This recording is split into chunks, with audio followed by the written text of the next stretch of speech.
नमस्कार, आप देख रहे हैं आप तक टीवी चैनल। हमारे संवाददाता अमोद कुमार ने जनपद बांदा से जानकारी देते हुए बताया, मासूम की मौत पर सड़कों पर उतरी जेडीयू शालिनी सिंह पटेल के नेतृत्व में राष्ट्रपति को सौंपा ज्ञापन, फांसी व न्याय की मांग।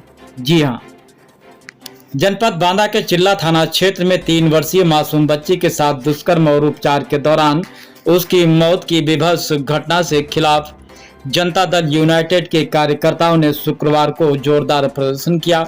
जेडीयू उत्तर प्रदेश की प्रदेश उपाध्यक्ष शालिनी सिंह पटेल के नेतृत्व में सैकड़ों कार्यकर्ताओं ने नगर मजिस्ट्रेट के माध्यम से महामहिम राष्ट्रपति को संबोधित ज्ञापन सौंपकर दोषी को फांसी देने, पीड़ित परिवार को आर्थिक सहायता और नौकरी दिलाने तथा मामले की सुनवाई फास्ट ट्रैक कोर्ट में कराए जाने की मांग किया है। प्रदेश उपाध्यक्ष शालिनी सिंह पटेल ने कहा, 3 साल की मासूम के साथ हुई यह अमानवीय दरिंदगी केवल एक बच्ची पर हमला नहीं, यह समाज की आत्मा और संविधान की गरिमा पर हमला है। जब इंसानियत चीख रही हो तो चुप रहना भी अपराध है। जनता दल यूनाइटेड इसे सिर्फ एक केस नहीं बल्कि हर बेटी के आत्मसम्मान की लड़ाई मानता है। हमारी मांग है कि दोषी को फांसी दी जाए, पीड़ित परिवार को न्याय मिले और सरकार संवेदनशीलता के साथ त्वरित कदम उठाए। अगर यह न्याय नहीं हुआ तो हम पूरे प्रदेश में आंदोलन करेंगे। ये शुरुआत है, खामोश रहने का वक्त अब खत्म हो गया है। आगे क्या कुछ कहा, आइए चलते हैं हमारे संवाददाता के साथ। बेटी पढ़ाओ बेटी बचाओ को खोखला नारा देना बंद करो। बेटी बचाओ बेटी पढ़ाओ को खोखला नारा देना बंद करो।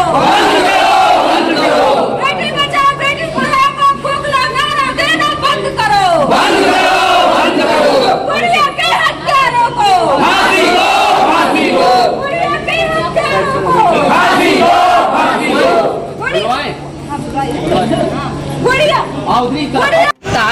हमारे चिल्ला क्षेत्र में एक बच्ची थी, गुड़िया थी, 3 साल की थी।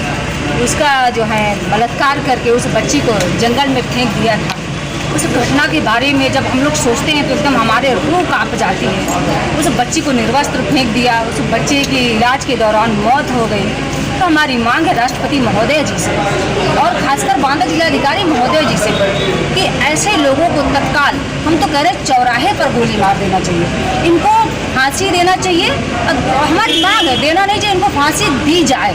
और जो परिवार है, वो पीड़ित परिवार है, उसके परिवार के एक सदस्य को सरकारी नौकरी मिलना चाहिए। और उस घर की जो आर्थिक स्थिति है वो बहुत दयनीय है। उस परिवार को आर्थिक स्थिति भी सरकार से हमारी मांग है कि मदद करें।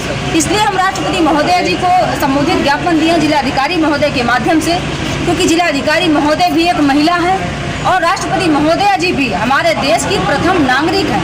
तो हमें पूरा विश्वास है कि राष्ट्रपति महोदय जी हमारे ज्ञापन का और देश के सभी नागरिकों का और पीड़ित परिवार की इस बात को सुनेंगी और आरोपी के लिए तुरंत फांसी की सजा कराएंगी और जो परिवार है उसको आर्थिक मदद करेंगी और परिवार के एक सदस्य को नौकरी देंगी। देखिए, इस तरह के अपराध इतना बढ़ रहे हैं कि छोटी छोटी बच्चियों को हवस का शिकार बनाया जा रहा है। जब तक ऐसे दरिंदों को चौराहे पर गोली नहीं मारी जाएगी, इनको तत्काल फांसी पर लटकाया नहीं जाएगा, तब तक ऐसे अपराध जो है बंद होना मुझे नहीं लगता कि बंद होगी। क्योंकि मैं आए दिन देखती हूँ कि उत्तर प्रदेश में ही लगभग 5 से 10 बच्चियों को हवस का शिकार बनाया जा रहा है। कुछ लोग बैठ करके नारा देते हैं बेटी बचाओ बेटी पढ़ाओ का। मुझे लगता है कि ऐसे नारेबाजी जो हो रही है, ऐसे नारों को बंद कर देना चाहिए। मैं सबसे पहले भारत देश की नागरिक हूँ, एक बेटी हूँ, मैं सरकार का हिस्सा बाद में हूँ। मैं मोदी जी से मांग करती हूँ और योगी जी से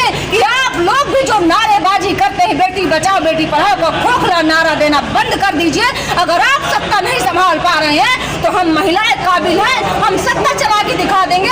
ऐसे दरिंदों को जो है 1 हफ्ता नहीं 24 घंटे के अंदर फांसी में लटकाने की हमारी औकात है, क्षमता लटका करके दिखा देंगे। दे दीजिए मात्र 10 दिन के लिए हमारे देश की बहनों को, देश की बेटियों को गद्दी। अगर ऐसे आरोपियों को चौराहे पर न गोली मरवा दिया तो बताते आप। ऐसे तो बहुत एनकाउंटर होते हैं, इस आरोपी का एनकाउंटर क्यों नहीं हुआ? ऐसे तो बहुत बुलडोजर चलते हैं, बस बस इस आरोपी के घर पे बुलडोजर क्यों नहीं चला, हमारे देश की महिलाओं के ये सवाल है माननीय प्रधानमंत्री जी से, माननीय मुख्यमंत्री जी से और राष्ट्रपति जी से मैं फिर निवेदन करती हूँ। हमने जो ज्ञापन दिया उसका संज्ञान लें। नीचे मैं हाथ जोड़ के निवेदन करती हूँ। जनता दल यूनाइटेड।